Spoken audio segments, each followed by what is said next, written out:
Do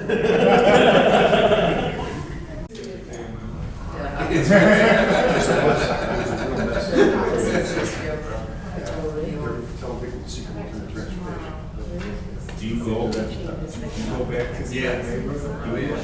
God knows. Yeah. You got someone that does the house party? Oh, yeah. Back enough time. Nice. He's only 4 blocks away from one.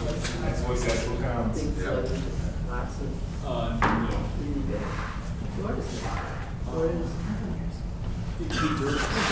On your phone. Exact road.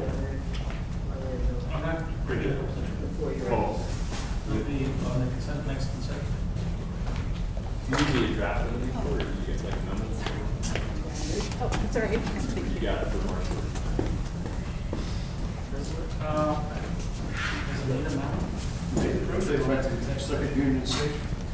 I think, is there, unless you want like a cover letter, like a cover memo to say it's discussed, you know. All right, I'll send a cover letter.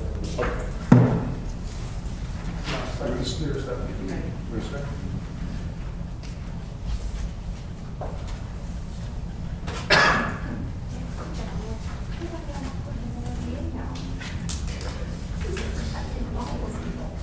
Good evening, ladies and gentlemen. I'd like to welcome you to the Naperville Park District Board of Commissioners regular meeting. Today is February 28th.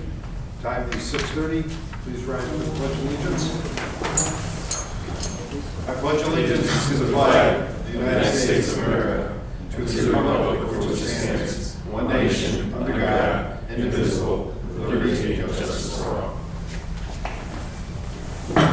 Would you call the roll, please? President Riley? Here. Vice President Jr.? Here. Commissioner Carlson? Commissioner Egan? Present. Commissioner Ensign? Here. Commissioner King? Here. Commissioner Todd? Here. Next item, matters from the public. Do we have anyone sign up to speak, Bridget? No, we don't. Next is consent agenda. Are there any items to be removed from the consent agenda? Can we have items 4.3 through 4.5, please?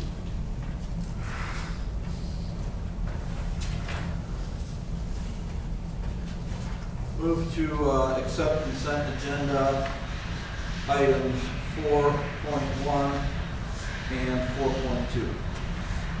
Second. Motion is second. Any discussion? Would you call the roll, please? Vice President Jr.? Yes. Commissioner Todd? Yes. Commissioner Egan? Aye. Commissioner Ensign? Yes. Commissioner King? Yes. President Riley? Yes. Move to approve consent agenda items as accepted. Second. We have a motion and a second.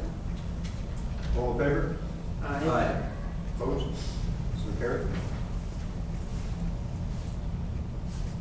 Move on to unfinished business. Move to approve item 4.3, award the contract for structural steel bid package for the Portal Activity Center studio expansion project to Guardian Construction Products in the amount of $102,560. Second. We have a motion and a second. Discussion, Commissioner Regan? So my previous votes on this will be voted no.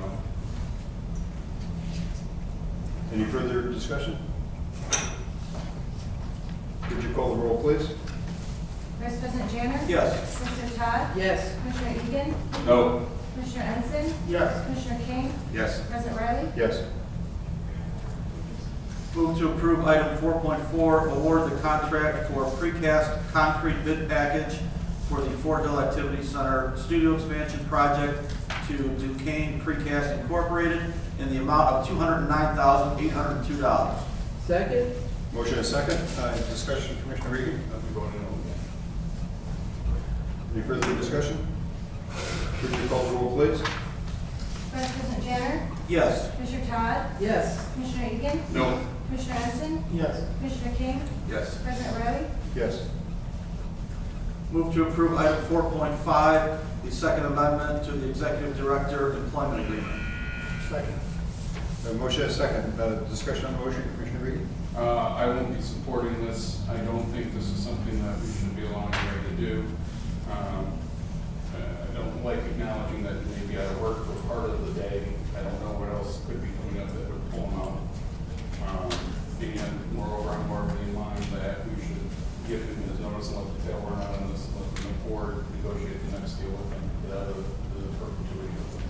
So with that said, I'll be voting no.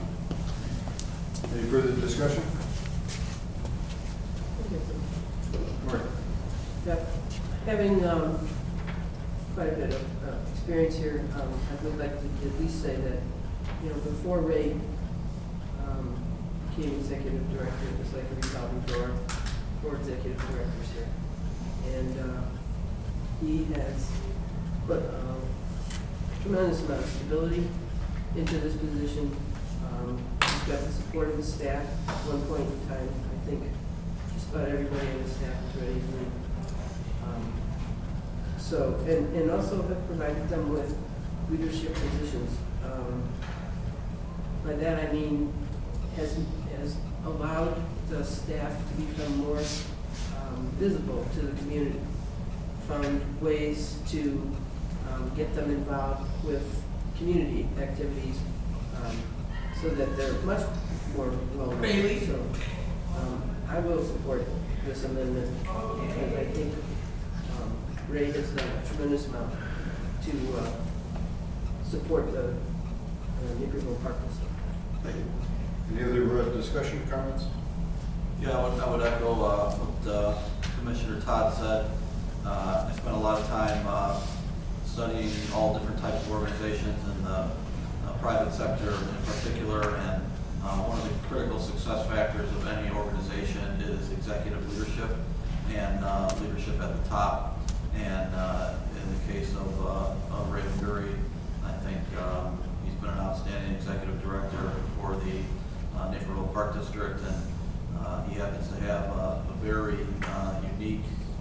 Derek, are we allowed to speak openly about what the amendment is here?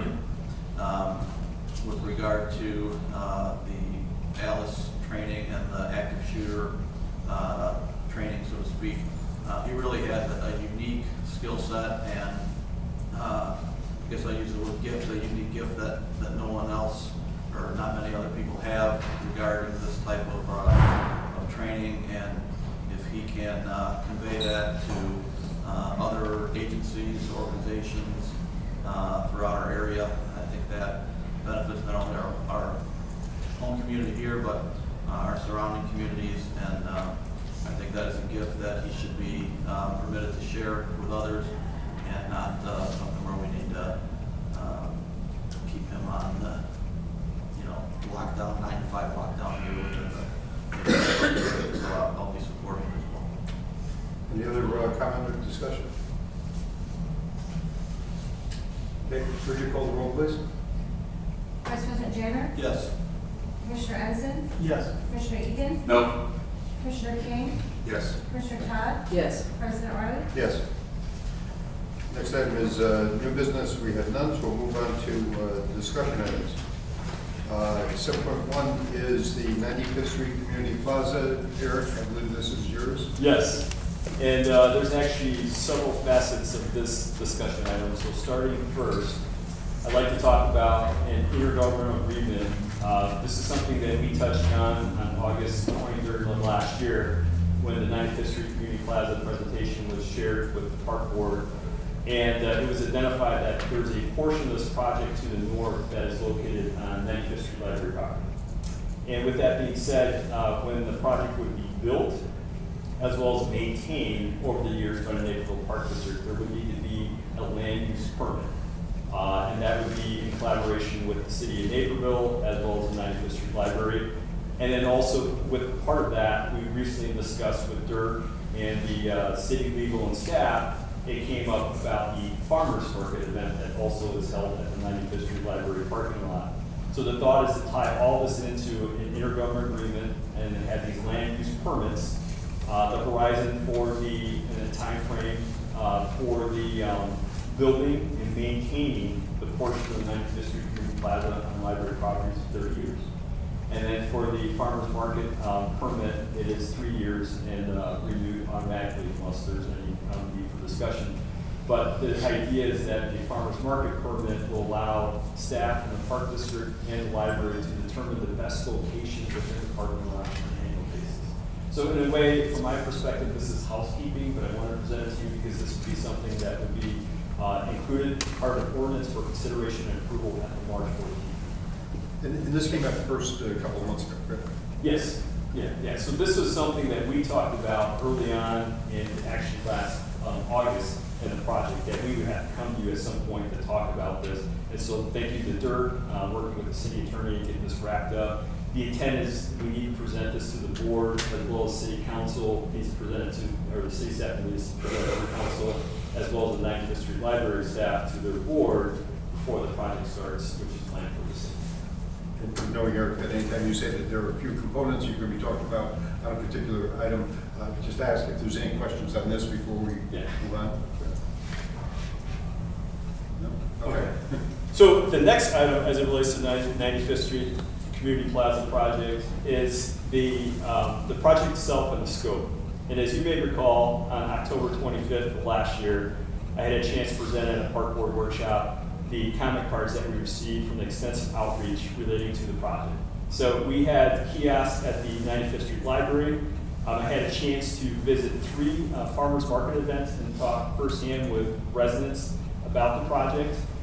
They had kiosks set up at the Naperville Valley High School. Even a marketing instructor shared that with her students and got a ton of feedback as it relates to the 95th Street Community Park project. We also had kiosks at the 95th Street Community Center and the Naperville Nature Center. So we received over 160 comment cards as well as emails. And as related last October, there was some additional amenities that wasn't in the original plan that the residents requested and felt that was needed for this project. And those amenities include a splash pad, a parking lot, as well as expansion to the playground area and other improvements like expanding shelters and items like that. So as we relayed to the board last October, because we were still in the process of bringing on the designer for the project, which occurred through contract execution in November, and they started designing the project, and we asked the designer to include these items to see how much they could cost, so we could bring it back to the board for consideration.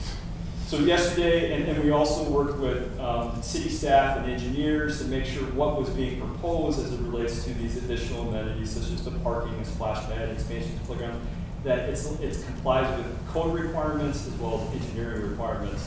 So we received a cost estimate from our designer yesterday on these amenities. And I'd like to run through the numbers for you, for the board. So the total amount that we budgeted for the 95th Street Community Plaza project in the 2019 capital budget was $2.8 million. These additional items that I speak to based on the estimates, the construction estimates we received yesterday, in total would be $800,000. So between the two figures, we're looking at $3.6 million. Now, which I'll talk to you a little bit more in a moment, we're just very excited. Yesterday, we received notice from Pulte Homes and Wagner Family.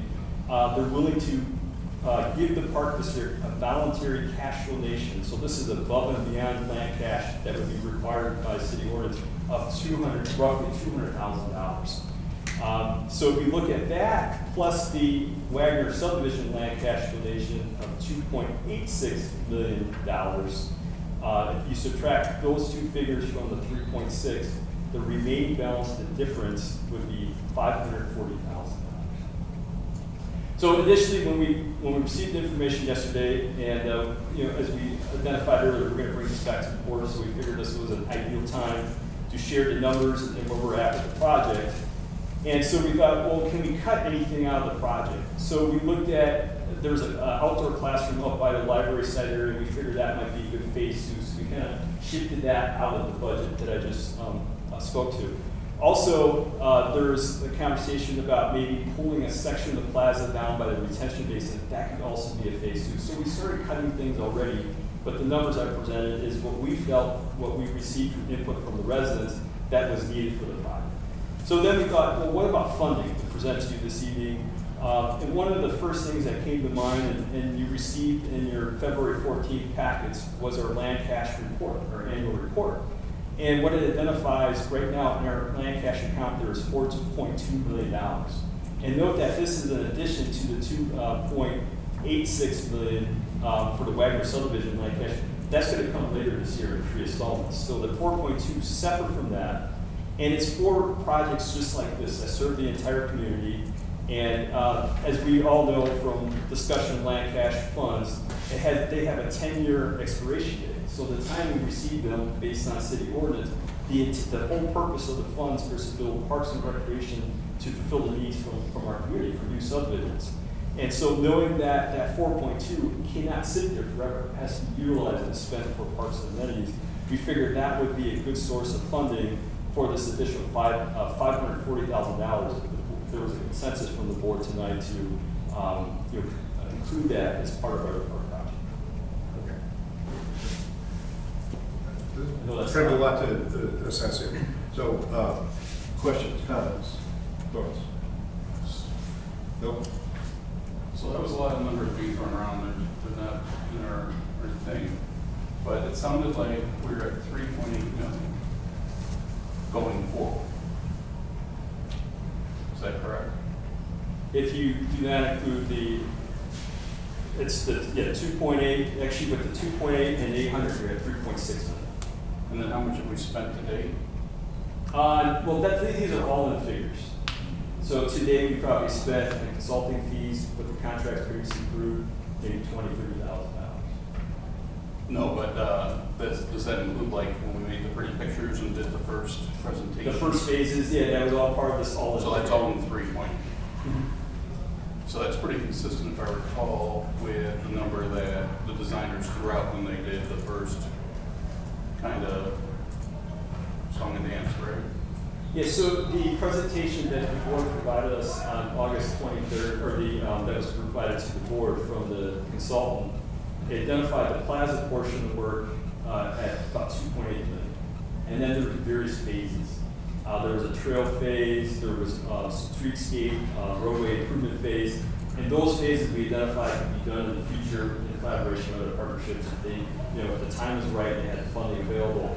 But since the plaza portion was located on Frontier Sports Complex, Naperville Park District property, that would be the portion that the district would proceed in 2019. And that was the discussion. So I've thrown out the $4 million figure before. I was told that was wrong, so I'm just trying to make sure that it's 4 million, 3.6, 3.8, it rounds to 4 million.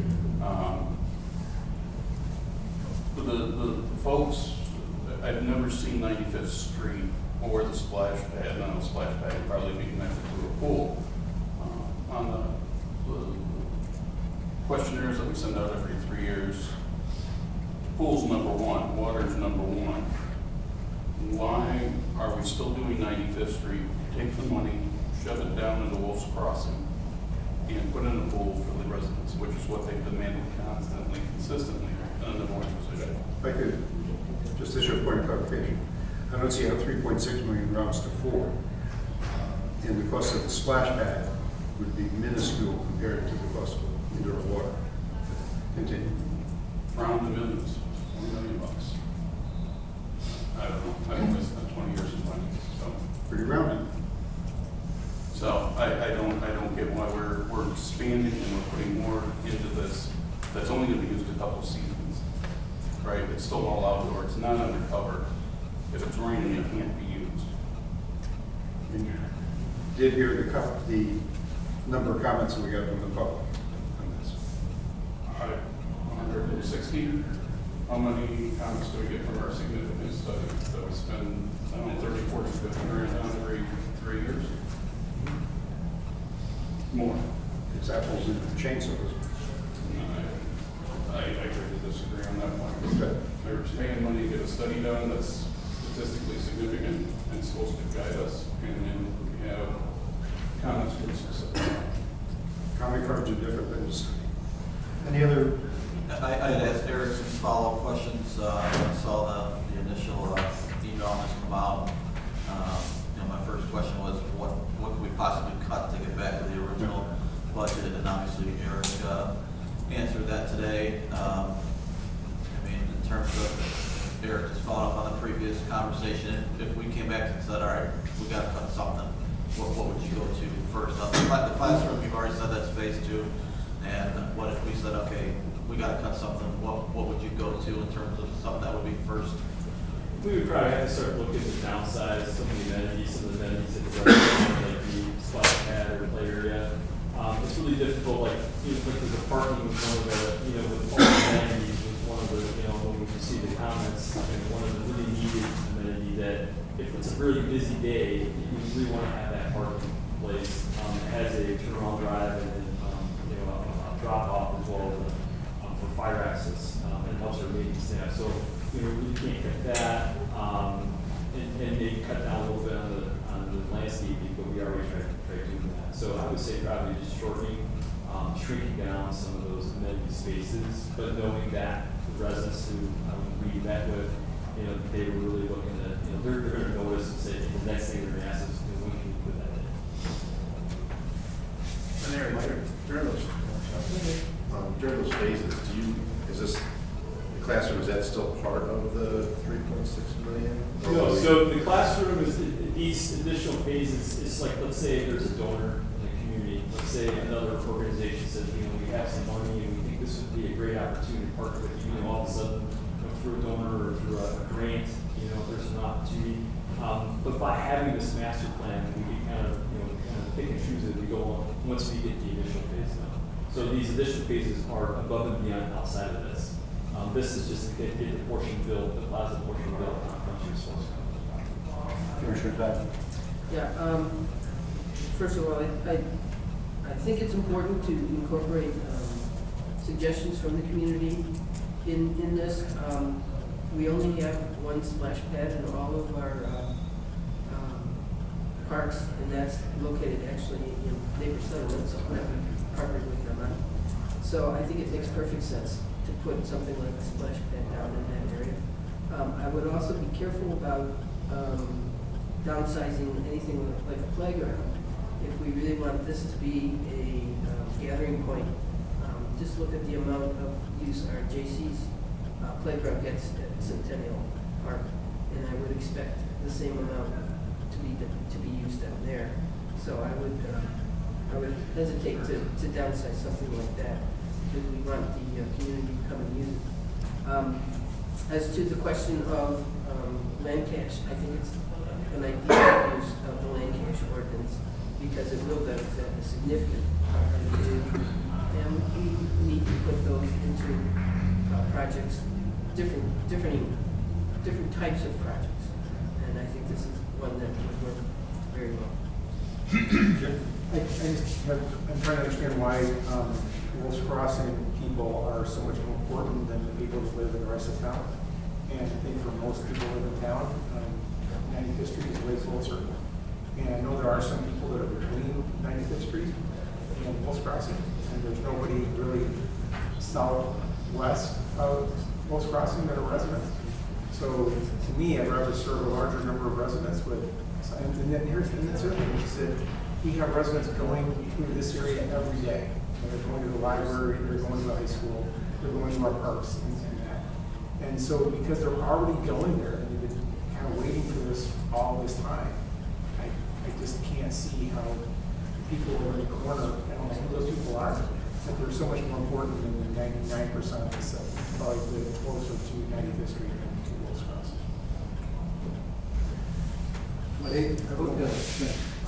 And also there, I think there's like 2,000 kids that use the library on a daily basis. I was blown away by that. Even in the summer, fall, there's all these kids going, families going to the library at this time. They have an outdoor space for them to either put on a play, to play in the playground, to read outside, or have a classroom out there. I think it's a great opportunity for the community and for those kids to use that space correctly. So I think it's a great opportunity. Something totally different and unique. One last thing, I mean, I think with, Billy, you made reference to the community survey that we put out every 3 years, I mean, or thereabouts. My recollection is that we've heard feedback that the south part of Naperville, the south part of our community may be underserved. I know that it's come out and studying those results, so this is definitely a big win for the south part of Naperville and anyone down there that may feel that that part of the community is underserved is a huge leap in the right direction in that regard. So. And I don't disagree, but Southwest Park is 2 miles down the road, 3 miles down the road. Something that's a stone's throw, relatively speaking. Nobody's going to use a splash pad in the winter. Nobody's gonna be outside reading the winter that I guess. Polar vortex, maybe just to be named people from hot water in the air to see what they have. But at the end of the day, putting things together, we've seen how successful Fort Hill's been, right? You go out there, there's plenty of people in there. You build something on this scale, smaller down there, and put a pool next to it. We've always said that we need the hubs, right? The city's too big, that's why the Taj Mahal big. And I think where we're putting this little splash pad, where you probably know for sure, might be probably in this spinning area where the indoor pool was originally going to go. So it was always planned to have one. We don't have one. There's demand for it. It's the number one besides trails, and yet we're spending money on these little things. But it's come up in the last year. I think it's a money burning a hole in the pocket. Don't disagree with their comments, and that's what we use during the summer, probably, yeah. But get something that can be used year round. One of the things that always strikes me about this project is that this will be an additional connecting piece, connecting all the trails. We do have trails all the way from Southwest Community Park all the way through Ashbury Green. And this added amenity right in the middle of that length, I think is going to be a real positive. So I think with the duly noted exceptions of Commissioner Egan, sounds to me like there is consensus to move forward with the project as ended, based on community input. Thank you. Then I have another item. This is in regards to what I mentioned earlier. Yesterday, we received notice from Pulte Homes and the Wagner family that they wish to make a $202,800 voluntary cash donation to the Naperville Park District to support this project, the 95th Street Community Plaza project. With that, the group asked from Pulte if there would be some type of plaque very similar that we installed in the past at Nike Sports Complex, like a 24-inch by 24-inch long plaque. Also to be a part of like any groundbreaking ribbon cutting events, which I think is very fair and appropriate. And then lastly, from the Wagner family, they asked for naming in consideration by the board as it pertains to our policy to consider some of their ideas. And some of their ideas is, and they have an order of preference. So the top item is for the amphitheater and or a pavilion. We're working on the final details of that. So either be the Wagner family pavilion or Wagner family amphitheater is the first preference. Second choice would be the Wagner family playground, and third choice would be the Wagner family splash pad. From a staff perspective, when this came in yesterday, we discussed it, and we're fine with the first choice. And since we received this yesterday, and we had the opportunity to speak to it this evening, we want to present those order of preference items as well as announce the donation to the Naperville Park District. So just open for consideration for the board, and if there was a consensus for like the first, second, or third item as proposed by the Wagner. Can I ask you a question? Did they put any time limit on our getting back on this? I think they were, well, the thought is if there was an interest by the board on these items that, as we know, there's a 60-day review period. And that after that 60-day review period, we could bring an ordinance for consideration to the board for approval if there was an interest to proceed with that type of naming. I believe it's our May 9th meeting. And then that'd be right around the time we're going to be having a groundbreaking project. So we wouldn't want to start talking about this publicly for like a groundbreaking until it was officially approved by the board of as based on our policy we had at 60 days. So that would be the only reason why we wanted to bring it to you tonight, if you wanted to tie it to the groundbreaking event. Just a point of clarification, the donation is not hinging on us. Is the donation hinging on us accepting items 1, 2, or 3, or is the donation free and clear? Yeah, but those were the requests with the donation. Okay. So they're asking us to consider those requests based on the donation. And then also, to be very clear, the donation amount, it would be paid if the district wanted to honor those requests and everything proceeded, that it would be paid in February of 2020. So it would be about a year for them. But yeah, they just said, with this donation, we just want you to consider these naming items. That, they thought it was fair and reasonable. We think it's fair and reasonable to staff. We want to present to you. We all know there's a policy For point of clarification, the amount that they offered, the 202.8, I believe it is, that's based on number of homes times the flat amount, is that correct? Correct, so it's 312 lots times $650. Right. And so that's where that exact number of $202,800 comes from. The idea came from them having seen what we did with the Book family, with the same Right. book, that she got credit for a donation, not even this much money, and we named a pavilion after the same book that Right. was negotiated. So Russ was aware of that and advising multi-homes that that's where they were looking to follow that along with us. So this is a more generous donation, but follow that same course. So their first choice is the pavilion. Yes, it's No, the the amphitheater. well, it's one or the other. It's either Oh, I'm sorry, if the anybody- amphitheater goes pavilion, there. that's all as one. We're just working on the final name of the amphitheater. It may go, because right now in the plans, we may switch it to pavilion. So it'll be one or the other. So that's the first choice. Okay, so amphitheater or pavilion is the It's question. choice one. You clear with that?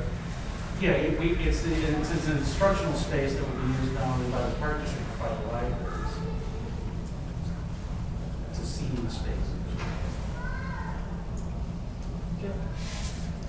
Anyone uncomfortable with that choice, their first choice? I am No?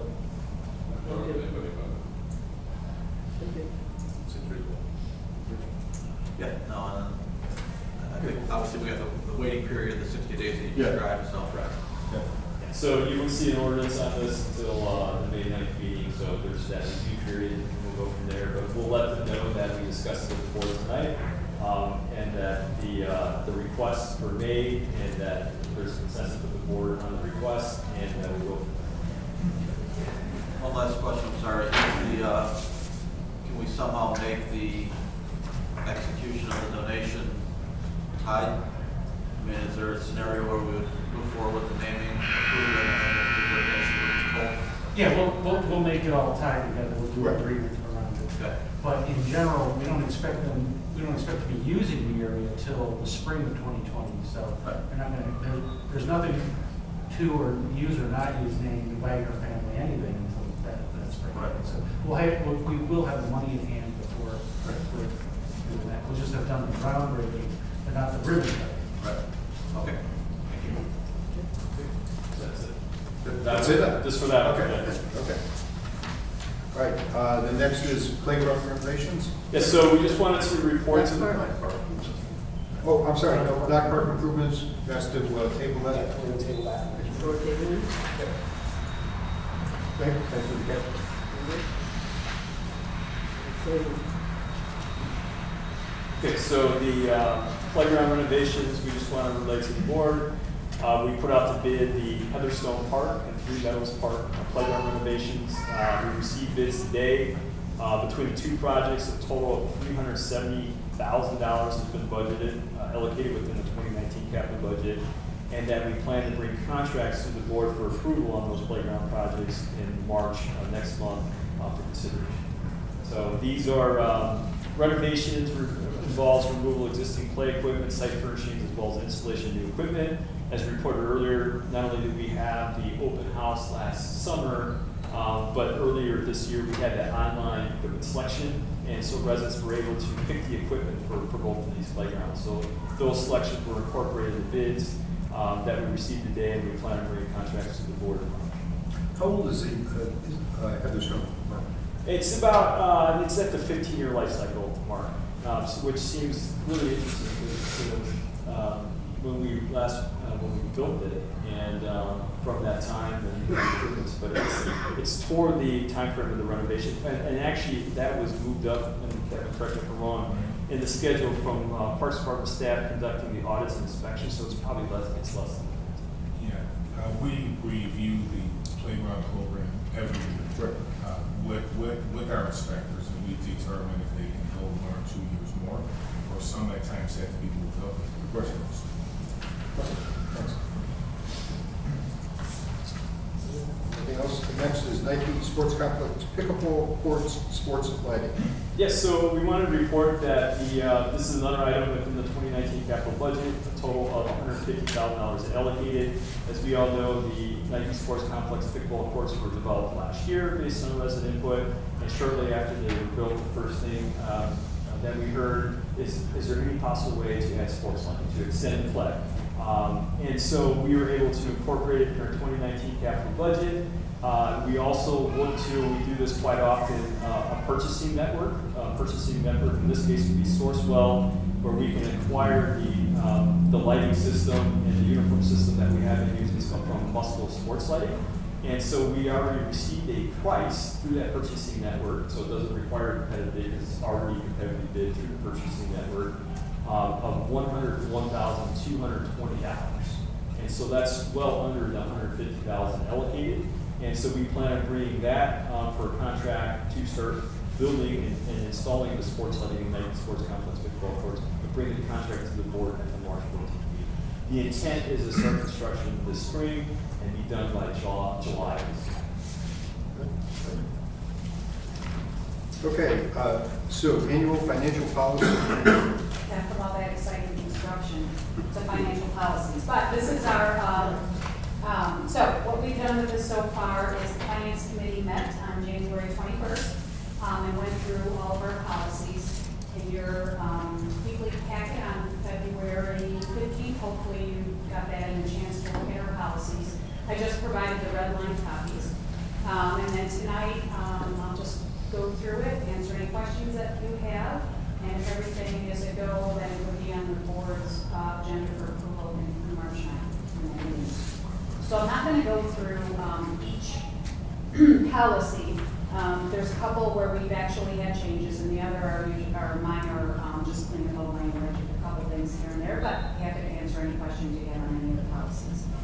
So the first one is FN01. It's our reimbursement expense policy.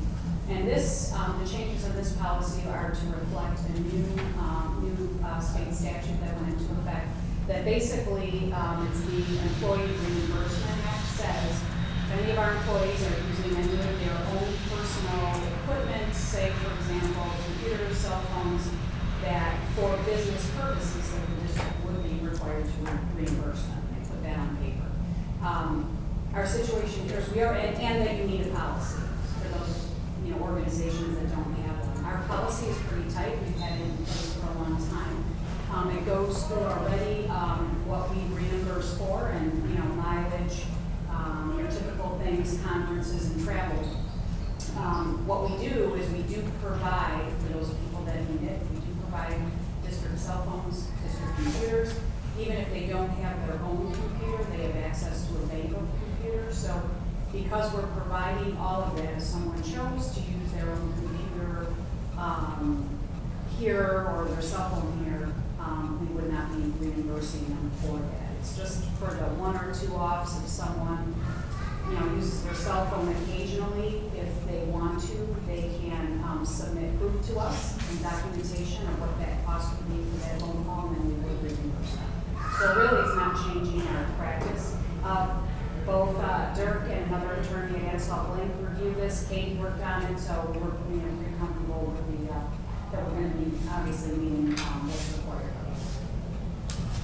Is there much money involved in this? In this, any of the Yes. changes, no. We don't actually anticipate that we are going to have any requests. Again, if you look at Fort Hill, we provide banks of computers.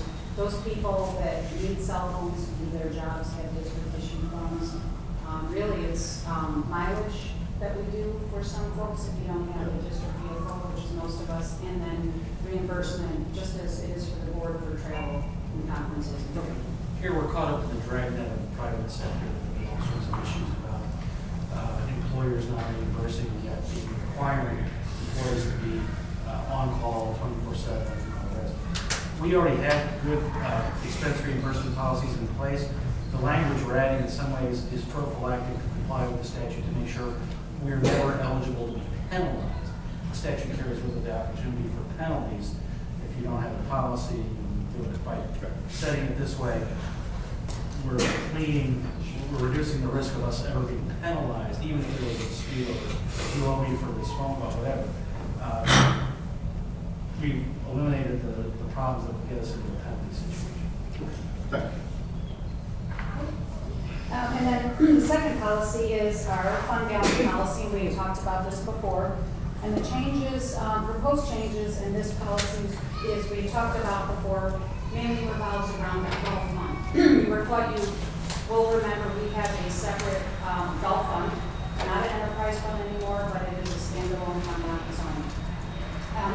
In the past, the policy read that we would keep in reserve the amount of annual debt service each year. We all know, very happy about that, that at the end of this year, the golf debt will be paid off and golf will be debt free. So, hey, that's something to celebrate. I took a look and worked with our auditors, Lauterbach and Amon, to review what some of the other large districts are doing for their policies, just kind of as a gut check out. And there's not a whole lot out there, really, that are our size and have courses like we do, but they ranged from 20% of expenditures up to a 4-month expense of expenditures. What I'm proposing here and what LNA agreed was very reasonable and they absolutely support is a 2 to 3 month expense reserve policy, very similar to what we have in the recreation fund back in the year. We would have rolled golf into the rec fund, which we had talked about, would be reserved under the same one. So we have about $800,000 in the fund that's reserved for those golf operations. We have a little bit, 2 to 3 month reserve. There's an extra $8,000 above that amount. So that would be the change in here, is 2 to 3 months, so we have that range. We have a little bit extra, like I said, $8,000 extra above a 3-month reserve. We have a couple options there. We talked about this at the Finance Committee. That $8,000 is going to be drawn down about 20 a year on average as our golf fund expenditures increase. Or we move $80,000 out into capital, and then every year I manage that 3-month reserve with the surplus that will roll into the golf fund. That's the second major change we have. Finance Committee, comment? I will say when we talked about it at the Finance Committee, we talked about actually after keeping the 2 to 3 month reserve, that option of do we move out to capital, which we can do this year, or keep it in there, keep the excess and just draw it down every year. They just said draw it down every year, but it's really either way we're going to have adequate reserves in town if we want to move that money out this year.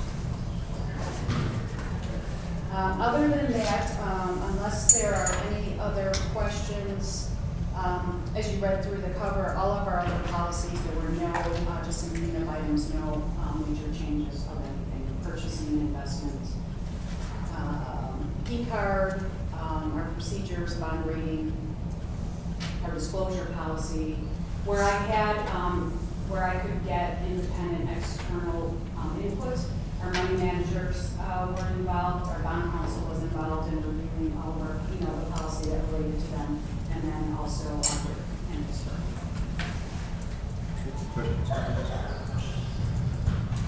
Okay. So I will be bringing these for approval then at our next meeting in March. Thank you. Next item, annual personnel and risk management policies review. Yes, continuing along that same vein of policies, at the March 14th meeting, I am going to be bringing 8 personnel policies to you for review and consideration of the approval, and 2 risk management policies. Annually, we look at both of those entire manuals, and there is a process in place that involves legal review, staff input from the leadership team, and then also throughout the year, if anything pops up, I make a note of it so that we can take a look at it during the annual review. So I've got 8 policies on the personnel policy side, 4 of which are initiated from the legal review and 4 from staff review. We'll be adding the nursing mothers in the workplace policy, which is also then going to result in a change in the table of contents. Our work schedules, reporting of hours, lunches, and rest periods policy is being modified just to actually reference that nursing mothers policy. Our emergency closings policy is being modified as a staff-initiated change. There was just some old wording as far as how we would communicate to staff when facilities would be closed. We referenced using radio stations and the rain outline. And I know we've used software called rain outline, but that's changing. So the old language is going away, and I'm adding a reference to a cancellation notification system to keep it general regardless of what software we end up using. Our personal days policy, also initiated by staff, is being updated to have the same notification requirement for day of use as our attendance, punctuality, and dependability policy.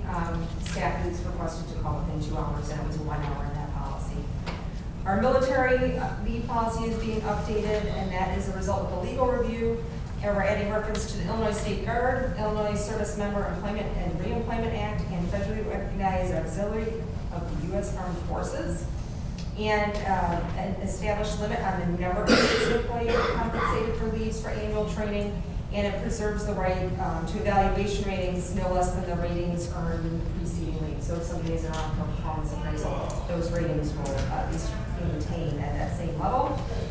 Our golf, recreation, beach, and other programs policy was reviewed actually by Brad Wilson, recreation, and there's a couple typos that were corrected. We corrected the full-time and full-time equivalent employees definition under Centennial Beach.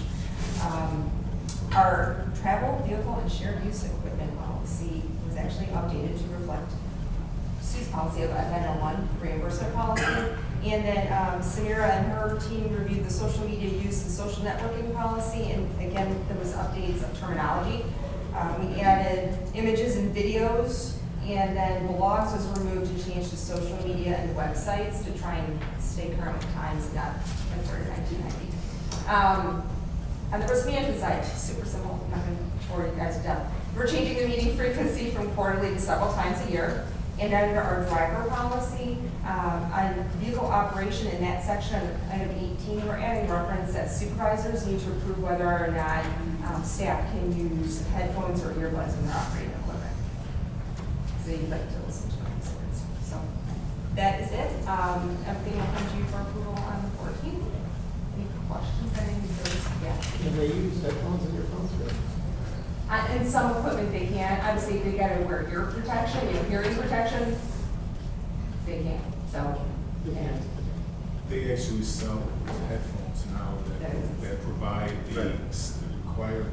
Right. That's a full safety and can also play music. So we're allowing it or not? It's going to be at the supervisor's discretion. It depends on the type of. But that would be a door purchase.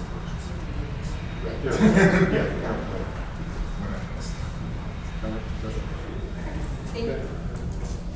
Next is the bus transportation bid. Yes, we're currently soliciting bids for our summer camp bus transportation. This is for the school buses that we utilize then to transport day campers throughout the summer to facilities like Centennial Beach for field trips. Touring trips during the course of the summer are typically taken between the various camps that we have. So the bid opening will actually be in March, and then we anticipate bringing a contract for your consideration at a future meeting shortly thereafter. So we just wanted to give the board a heads up that that's a bid that Does the school district own those buses, or is that a third party, private party? So School District 203 utilizes, they own their buses. And we have reached out to School District 203, but because of insurance purposes on their end, they're not able to bid on our contract for providing transportation. So there's a number of independent bus providers in the area who have received a bid, and we anticipate that we have a few of them submit as they've done in the past. Okay. Yeah, I was thinking intergovernmental cooperation, buses sitting idle in the summer, maybe something to be done. Yeah, we reached out and talked with them, but it's an insurance issue. Okay, thank you. Okay, next, grass seed bid. Oh, the next two topics are the most favorite ones to discuss, right next to the t-shirts. Right? Well, t-shirts can't be topped. Right. The first item is grass seed. We went out to bid in mid-February for 4 different blends of grass seed. Martins and Company, which has been a familiar company to us for the last several years, has won two of the blends. They actually tied with National Seed, another company that we have dealt with in the past. So we're still in the process of narrowing down which one of these two companies is going to get that second piece. But we will be presenting this to the board for consideration. At the next meeting, contract amount will be around 40. Okay, continuing on. Fertilizer. Yes, on our, this is our annual contract where we bid out for bulk fertilizer. I'm happy to say that this year we actually specified a blend that is 50% organic. And we were happy to get 3 companies that actually bid on it. The low bidder will be Tiger Enterprise. And another part of this bid is in the past we used to require that the bidder would supply a spreader. We have since purchased our own, which also allowed us to actually take the lowest bid, which came in at $53,625 versus a bid of $70,394, which would have been the company that could have provided the spreader. So we're basically breaking even the first year with purchasing that piece of equipment, and we're moving forward. It's going to be a great savings. So, one thing I just heard what you said, that probably is becoming, I don't want to say easier, but organic products, or organic balance products are more available now in. Well, the industry's catching up, and they're seeing that that's in high demand. And just as a point of information, this particular bid here covers just under 100 tons of fertilizer that goes into our parks now. And that's really just half of it.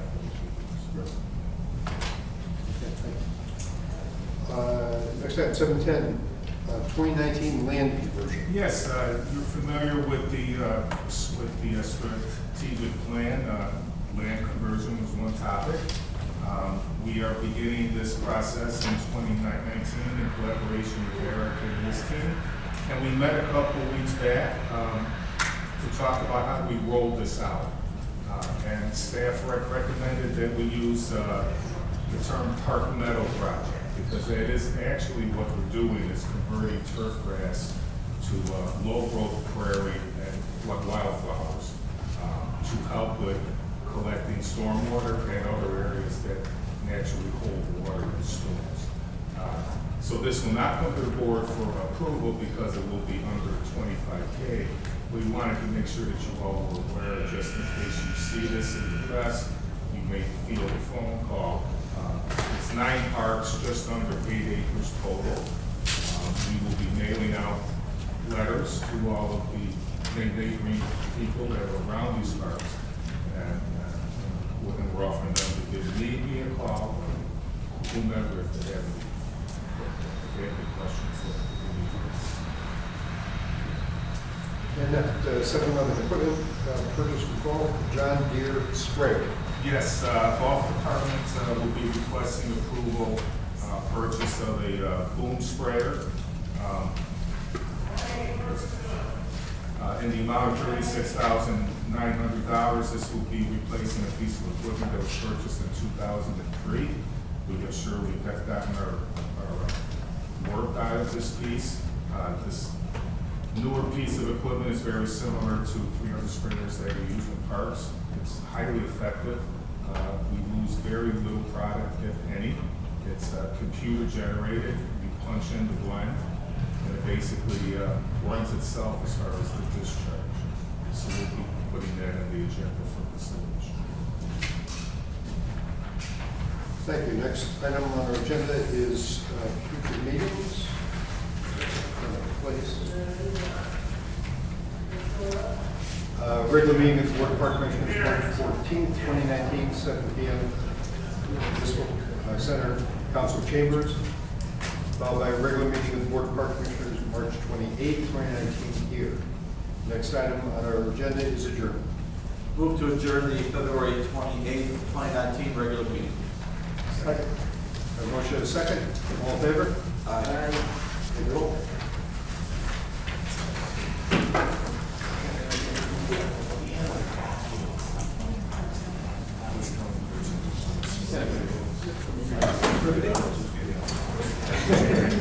Yes.